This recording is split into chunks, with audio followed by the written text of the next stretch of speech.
네, 안녕하세요. 인생 서점입니다. 자, 오늘은 지난 시간에 이어서요. 글로마 4단계 반대 신념 만들기에 대한 이야기 나눠보도록 하겠습니다. 지난 시간에는 자각 에너지 생성을 위한 명상 방법에 대해서 잠깐 소개를 해드렸습니다. 네, 오늘은 반대 신념 만들기 4단계 그 방법에 대해서 이야기를 나눠보겠습니다. 자, 그러면 시작하겠습니다. 자, 사실 오늘 아침에 있었던 일인데요. 저는 수시로 감정을 알아차리게 되면 이렇게 글로마 4단계를 작성을 합니다. 네, 요즘 학교가 운동회 하는 계절이잖아요. 그래서 오늘 아침에는 첫째, 둘째 모두 운동회가 있는 날이어서 아침 조금 늦잠을 잔 것 같아요. 그래서 애들 엄마가 아이들을 깨우고 빨리 준비를 시켜서 조금 서둘러서 준비를 시켜서 애들을 데리고 나갔습니다. 저는 쉬는 날이고 현재 유튜브 콘텐츠를 만들고 있는 것이 있어서 작업을 하고 있었습니다. 네. 근데 아침에 애들 엄마가 이제 준비해라, 일어나라, 시켜라 이렇게 얘기를 하는 겁니다. 운동의 시간을 지켜야 되기 때문에 늦으면 안 되잖아요. 그래서 그 정시에 학교에 갈 수 있도록 준비를 시키는 거죠. 아침에.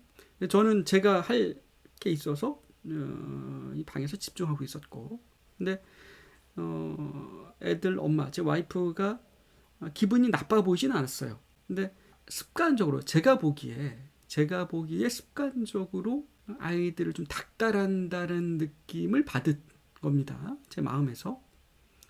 그래서 기분이 살짝 변화가 생기면서 저의 감정을 알아차려서 바로 그 자리에서 글로마 4단계를 적용해서 한번 작성을 해 봤습니다. 네. 제가 누차 말씀을 드립니다. 네.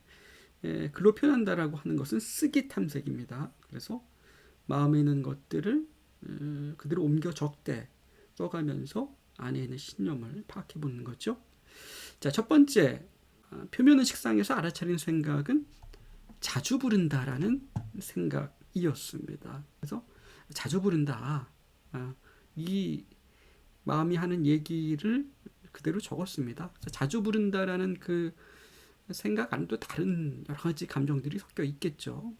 그래서 이것을 무엇은 의미하는가라는 미인이라는 질문 옵션을 사용했습니다. 네. 그랬더니 쭉쭉 그 느낌, 바로 올라오는 생각들을 적었는데요. 집중을 방해한다. 성가시게 한다. 본인 기분이 좋아서 계속 생각 없이 막 행동한다. 이러한 생각도 올라와서 적었습니다. 시끄럽게 한다. 네. 그래서 가로친 것들이 엔트워드예요. 네. 자, 보시면은 글로마 4단계 글로 표현하고 엔트워드를 고르는 거죠. 네, 엔트워드는 저의 그 전 영상들을 보신 분들은 아시겠습니다만은 현재 자신의 감정을 잘 나타내주고 있는 단어를 의미합니다. 네. 그래서 여기서는 방해한다, 성가시게 한다, 막 행동한다, 시끄럽게 한다. 이 단어들이 제 감정을 잘 대변해주고 있는 엔트워드였습니다. 그 중에서 이 별표 친 것들이 그 중에서 이 세 가지가 가장 내 감정을 가장 잘 나타내주고 있다. 이렇게 표시를 했습니다. 자, 이 세 가지의 엔트워드를 놓고서 질문 옵션을 사용했어요. 자, 성가시게 하면, 시끄럽게 하면, 방해하면 어떻게 되는데? 라고 질문을 한 거죠. 아이들이 집중력을 잃는다. 정서적으로 문제가 생긴다. 신경질적으로 바뀐다. 네. 짜증낸다. 집중할 수가 없다. 네. 이렇게 생각들이 올라왔어요. 그 중에 신경질적으로 아이들이 바뀐다. 아이들 정서에 대한 어떤 걱정하는 문제, 걱정하는 제 모습이 있었습니다. 근데요, 이것을 적으면서 제가 깨달은 것이 이 신경질적으로 바뀐다라고 하는 것은 제 문제라는 것을 이것을 쓰면서 또 파악이 됐습니다. 제 안에 신경질적인 모습이 있는데 아이들이 그렇게 될까봐 두려운 거예요. 와이프의 그러한 행동, 그러한 말들이 어떠한 습관적인 제 판단이죠. 그렇게 자기 기분에 도취돼서 아이들한테 얘기하는 것이 성가시게 비쳤고 방해한다라고 비쳤고 아이들이 무언가 하고 있을 텐데 뭐 잠이 덜 깨서 조금 자리에 이렇게 앉아 있을 수도 있었겠죠. 제가 방에 있었기 때문에 자세히 그 상황을 보지는 못했습니다. 근데 제 마음에서 이렇게 이야기를 하고 있는 겁니다. 네. 근데 이 신경질적으로 바뀐다라는 것을 적으면서 이것은 내 모습이고 아이들이 이렇게 바뀔까봐 두려웠던 거예요. 그래서 투사가 일어난 거죠. 제 이슈가 아이들이 그렇게 될까봐 두려운 마음에 와이프의 행동이 아이들을 그렇게 바뀌게 만들 거라고 와이프에 대해서 판단으로 이어지고 있는 거죠.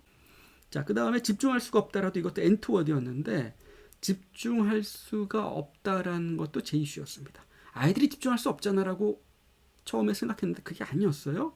내가 집중할 수 없어. 그리고 아이들도 집중할 수 없잖아. 근데 제가 방에 있는데 아이들이 집중할 수 있는지 없는지 모르죠. 제 판단인 거죠. 자, 그 다음에 사용한 질문 옵션은 원트였습니다. 제가 질문 옵션 영상 중에서 원트라는 질문 옵션은 없었는데요. 오늘 이 원트에 대해서, 이 원트의 중요성에 대해서 조금 말씀을 좀 드리고자 합니다. 먼저 이 원트라는 질문의 의미는요. 그래서 원하는 게 뭐야? 그래서 어떤 말을 하고 싶은데? 라는 의미의 질문 옵션입니다. 자, 우리가 무엇을 원한다라고 하는 것은요. 무언가를 원하지 않는다는 것을 의미합니다. 네, 감정에는 양면성이 존재합니다. 제가 무언가를 싫어한다라고 하는 것은 그 반대편에 무언가를 원하는 것이 있다라는 것을 의미합니다. 그래서 우리를 괴롭게 만드는, 우리를 고통스럽게 만드는 부정적 감정을 살펴보실 때는 내가 무엇을 원하는가? 그래서 내가 하고 싶은 이야기가 무엇인가라는 질문을 사용함으로써 명확하게 우리의 저항 상태가 무엇인지를, 이 감정, 저항이 무엇인지를 보여주는 효과가 있습니다. 자, 원트라는 질문을 사용했죠? 그래서 하고 싶은 말이 뭐야? 네, 방해 좀 하지 마. 네, 마음속에서 그렇게 얘기를 하고 있는 거죠. 애들 성격 나빠져. 정서적으로 문제가 생긴다. 이렇게 생각하는 거죠. 근데 약간 더 깊게 들여다보면 사실 정서적인 문제, 성격 나빠져라는 것은 제 걱정입니다. 기분이 안 좋아져. 짜증내잖아. 저의 마음 안에서 일어나는 이야기들이죠. 네. 도대체 왜 그래?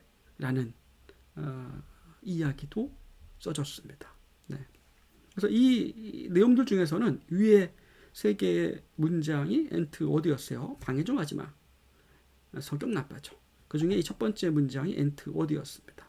그래서 별표가 들어가는 것을 보시면 방해한다, 성가시게 한다, 시끄럽게 한다, 집중할 수가 없다. 네. 그리고 방해 좀 하지 마. 방해가 두 번 나왔죠? 여기도 방해, 여기도 방해입니다. 자, 이거에 대해서 현재 별표가 들어간 신념에 대해서 반대 신념을 만들어 봤습니다. 자, 오른쪽 위에 보시면 이게 반대 신념이에요. 자, 먼저 집중할 수가 없다. 자, 반대로 반대 신념을 만들어서 집중할 수 있다. 이렇게 이야기를 신념을 적었습니다. 자, 나머지 반대 신념 부분들은요. 자, 이렇게 적어봤어요. 방해한다. 방해하는 것이 아니다. 애들 엄마가 아이들을 방해한다라고 마음이 판단하고 있죠. 네, 그렇게 보고 있습니다. 네, 근데 방해하는 게 아니야. 라고 적어보는 겁니다. 성가시게 한다. 네, 성가시게 하는 것이 아니다. 신경질적으로 바뀐다. 아이들이 저렇게 얘기한다고 신경질적으로 바뀌지 않아. 라고 적어보는 겁니다. 네. 정서적으로 문제가 된다라는 신념도 있었죠. 네, 그래서 정서적으로 문제가 되지 않는다. 이렇게 적어보는 겁니다. 현재 마음이 굳게 믿고 있는 그 신념, 감정을 만들어내고 있는 자동적 사고에 의해서 그 감정을 만들어내고 있는 그 신념에 대해서 말 그대로 반대 신념을 적어봤습니다. 그래서 현재 제가 적어놓은 이 내용 중에서 일단은 저의 걱정이 있었죠. 아이들에 대한 걱정이 있었습니다. 아이들이 그렇게 행동하면 마음속에서 이야기하는 겁니다. 정서적으로 문제가 생기고 아이들을 방해하는 것이고 좀 신경질적으로 바뀌지 않을까? 도대체 왜 그러는 거야? 라고 마음에서 불평 섞인, 불만 섞인 이야기들을 하고 있는 거죠. 그래서 감정이 유동하기 시작했습니다. 자, 그 감정들을 이제 알아차리게 돼서 글로마 사등기를 적용해서 적어본 거고요. 또 하나는 내 이슈, 나의 모습을 아이들에게 투사하고 있구나라는 것을 깨닫게 됐습니다. 자, 밑에 내용은요.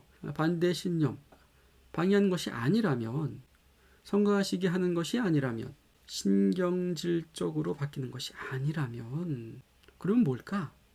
즉 마음이 믿고 있는 그 관점의 다른 측면들을 살펴보는 겁니다. 현재 감정에 의해서 상황을 바라보고 있는 그 렌즈 밖에 있는 다른 측면들을 들여다보는 시간을 갖는 겁니다. 자, 방해하는 것이 아니라면, 아이들을 성가시게 하는 것이 아니라면 무엇일까? 한번 생각해 보는 겁니다. 아이들을 늦지 않게 돕고 있는 거죠.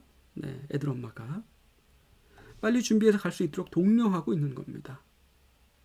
방해하는 것이 아니라, 성가시게 하는 것이 아니라, 네, 아이들에게 시간을 지키는 습관을 만들어주는 거죠. 그리고 자녀를 위해서 열심히 노력하고 있는 겁니다.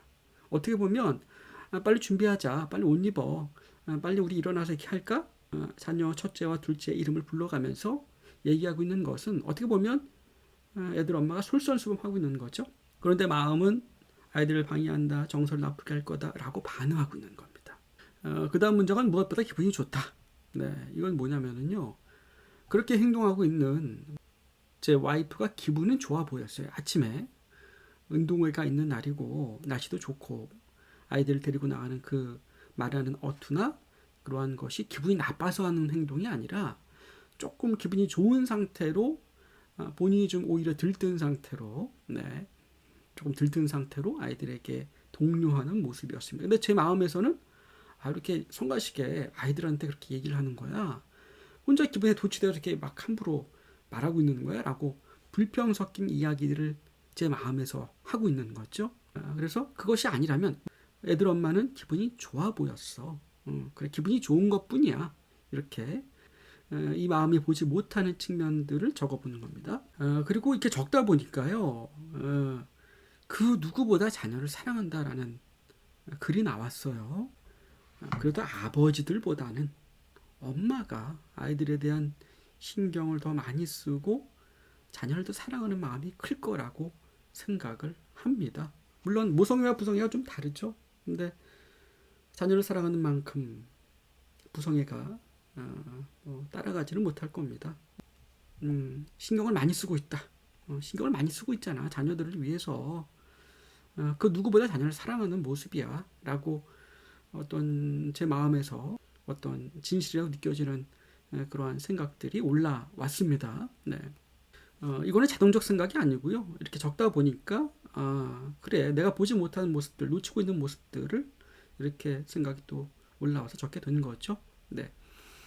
그 다음 문장 보시면 이제 써진 내용이 아이들이 집중할 수 있는지 없는지 난 모르잖아. 네. 그러니까 여기서 아이들이 집중할 수 없잖아. 사실 제 이슈인데 내가 집중할 수 없고 누군가 소리를 낼 때 나는 집중할 수가 없어. 그래서 아이들도 집중하지 못할 거야. 왜 이렇게 애들을 방해하는 거야? 라고 얘기를 하는 건데 제 이슈를 투사한 거기도 하고 거기 걱정도 섞여 있는데 아이들이 집중할 수 있는지 없는지는 전 모르죠. 네, 아이들 마음속으로 제가 들어갈 수는 없습니다. 네, 그래서 제가 그걸 단정 짓고 있는 거죠. 자, 이렇게 적다 보니까 마음속에서 마음 너머에서 갑자기 이런 글이 또 올라왔습니다. 아이들은 잘 될 거야. 이런 글이 써졌습니다. 그래서 이렇게 적고 나서 그래 마음이 포커싱 되어 있는 이러한 신념들을 뒤집어 보고 또 마음이 보는 이 관점이 아니라면 무엇일까라고 생각해 보는 거죠. 이렇게 반대 신념을 만들어 보시고 신념을 뒤집어 보시고 네. 그것이 아니라면 마음이 믿고 있는 현재 그 상황이 아니라면 무엇일까 되물어보는 겁니다.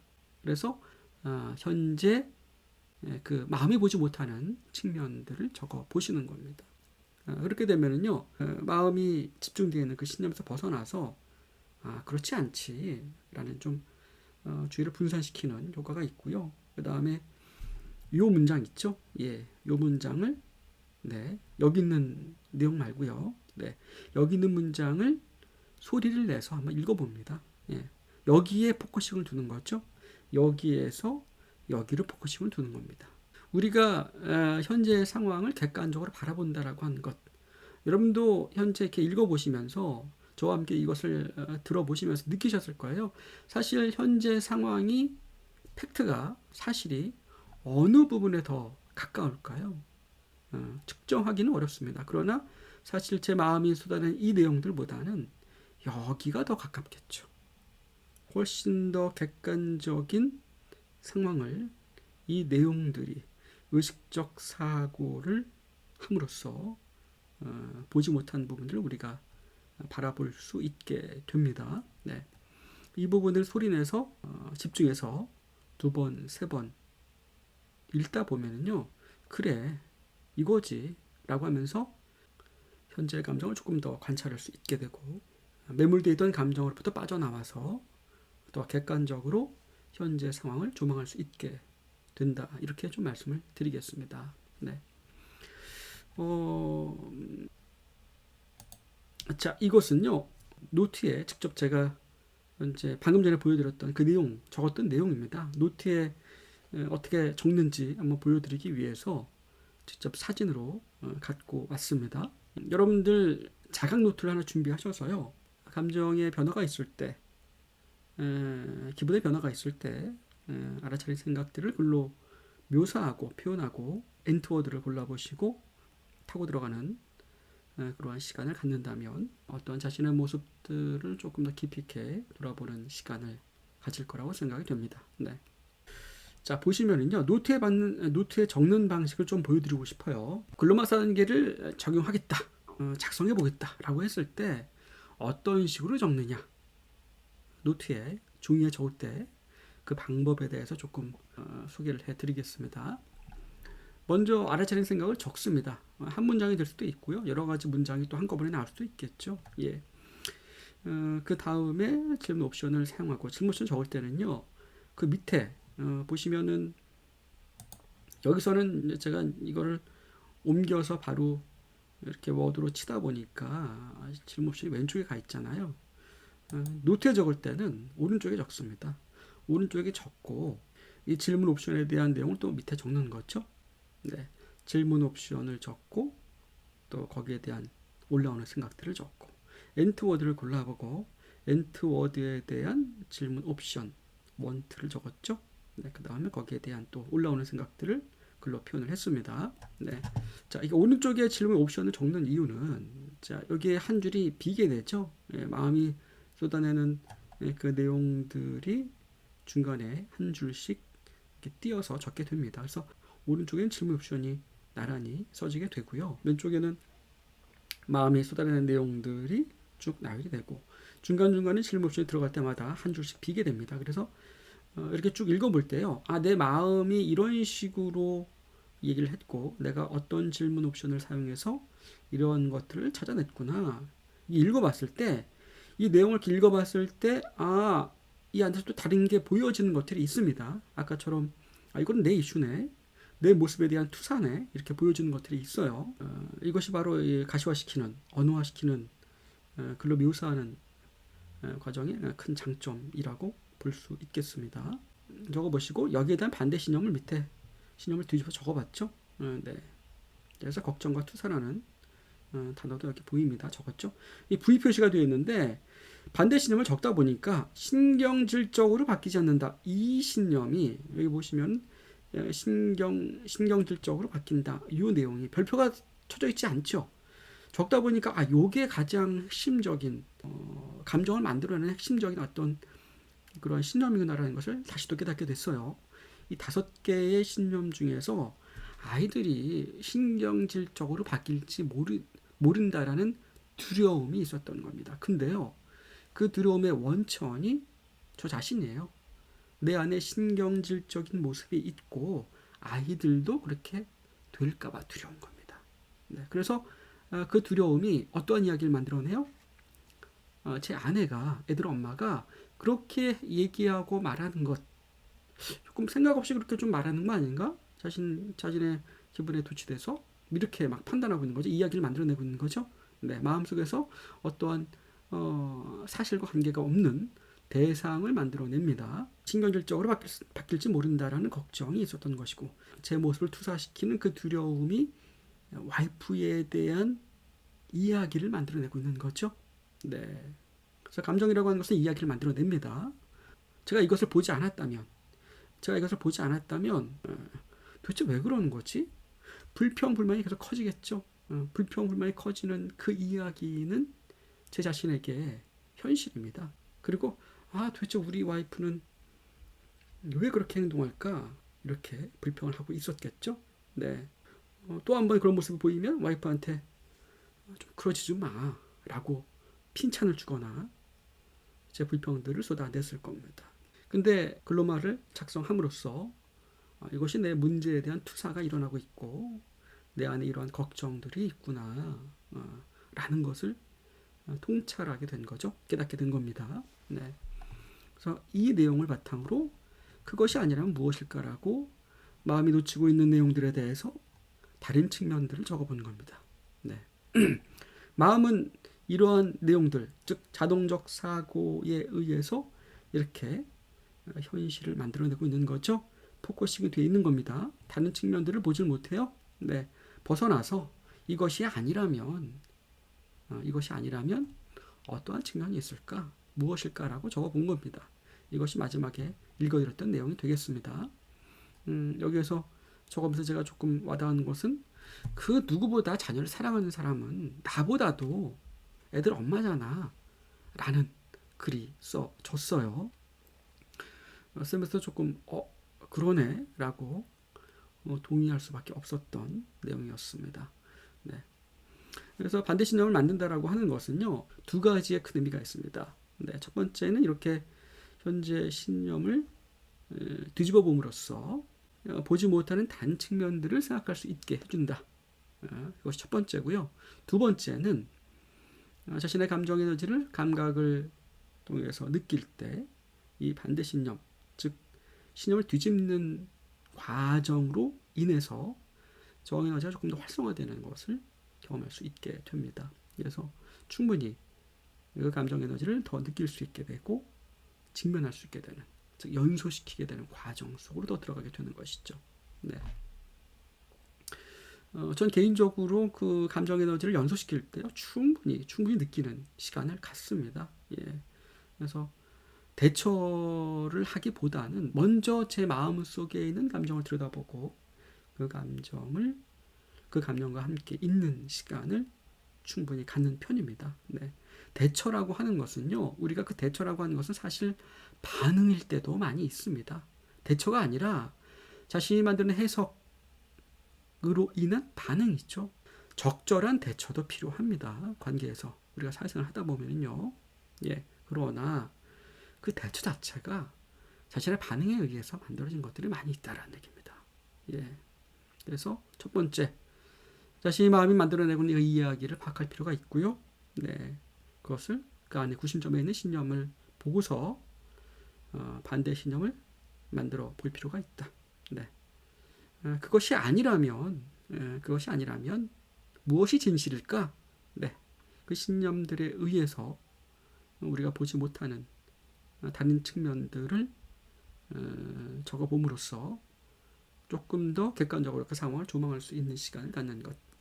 그래서 이렇게 반복해서 적다 보면요, 생각에 대한 그 감정을 일으키는 신념에 대한 패턴이 보이게 됩니다. 지금 여기서도 반대 신념 방해한다, 또 방해가 또 나오지 않습니까? 그리고 제가 며칠 뒤에 또 감정이 올라와 적다 보면은 여기서 나왔던 신념들이 또 나올 때가 있어요. 그래서 반복되고 있네. 이것이 내 마음의 어떠한 생각의 패턴이구나라는 것을 더 명료하게 자각하게 되고, 감정의 변화가 있을 때 단박에 우리는 그 감정 상태를 알아차리게 됩니다. 그리고 연소시키는 과정은요, 점점점 그 에너지가 줄어듭니다. 네, 누차 말씀을 드렸습니다만은 감정 에너지가 이제 줄어들면서 그러한 반복되는 상황이 와도 그 감정, 그 상황에 대해서 초연해지는 거죠. 네, 흔들리지가 않게 된다. 네. 자, 이 그림은요, 제가 글로마를 말씀을 드리면서 떠오르는 생각에서 한번 표현을 해봤습니다. 뭐냐면요, 가운데 이 엉켜있는 부분이 있죠. 이것이 마음이라고 보면 우리의 마음, 감정이라고 하는 것은 논리적이지 않습니다. 감정이라고 하는 것은, 마음이라고 하는 것은 사실상 논리적이지 않고 오히려 그 감정을 대변하기 위해서 논리를 사용하죠. 우리가 에고가 그렇게 사용을 합니다. 자신의 감정을 합리화시키고 그 감정에 대해서 정당성을 주장하는 모습들이 훨씬 많죠. 예. 근데요, 이 가운데만 보시면 굉장히 선이 많아 보이지만, 자, 왼쪽에 보시면은 선이 6개밖에 없습니다. 자, 어떤 말씀을 드리고 싶은 거냐면요, 우리가 생각의 패턴을 알아차리고 본다라고 하는 것, 글로마 4단계에서 글로 표현한다라고 하는 것은, 네, 이 선을 따라간다. 이 선을 따라가다 보면 어떤 기억을 마주하게 될 때도 있습니다. 그래서 생각의 패턴을 보게 됨으로써 자신의 마음을 하나하나 생각의 패턴을 알아차리고 통찰하고 정화해 나가는 과정, 이렇게 볼 수 있겠습니다. 자, 제가 좀 재미나게 표현을 해봤습니다. 즉흥적으로 떠오르는 어떤 이미지, 현재 이 글루마 4단계라고 하는 것이 이러한 그림으로 좀 표현할 수 있겠구나라는 생각이 있어서 이렇게 그림으로 표현을 해봤고요. 제가 실제로 한번 이 선들을 한번 지워보겠습니다. 네. 자, F부터 한번 지워보겠습니다. 네.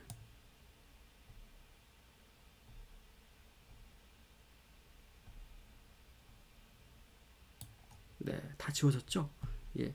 이렇게 우리의 마음이 이렇게 깨끗하게 지워진다라고 하는 것은 뭐 저의 이상이 될 수도 있겠습니다. 그러나 우리가 자신의 감정을 들여다보고 하나하나 패턴을 이해하게 되고 통찰할 때 우리는 자신의 감정, 자신의 마음으로부터 점점 자유로워지는 거죠. 네. 과거로부터 미래를 바라보고 과거에 묶여있는 자신의 모습에서 점점점 자유로워지는 겁니다. 과거라는 굴레 안에 갇혀 있는 것이 아니고요. 네. 그 과거로부터 점점점 자유로워지는 것. 마음이 만들어낸 그 생각 안에 갇혀 있는 것이 아니라 그 생각으로부터 자유로워지는 거죠. 네. 글로마 4단계를 작성함으로써 여러분들의 마음을 탐구하고 여러분들의 생각의 패턴을 읽게 됨으로써 그 생각의 패턴 하나하나를 지워나가는 과정이다. 여러분 글로 표현하는 것은 그 선을 따라가는 과정. 이렇게 말씀을 드리겠습니다. 자, 오늘은 글로마 4단계 중에서요, 마지막 단계 반대 신념 만들기, 저의 사례를 갖고서 이야기를 나눠봤습니다. 날씨가 많이 선선해졌죠. 걷기 명상 또는 뛰기 명상 하기 좋은 날씨입니다. 네. 환절기에 건강 유념하시고요. 저는 또 건강한 모습으로 다음 시간에 찾아뵙도록 하겠습니다. 감사합니다.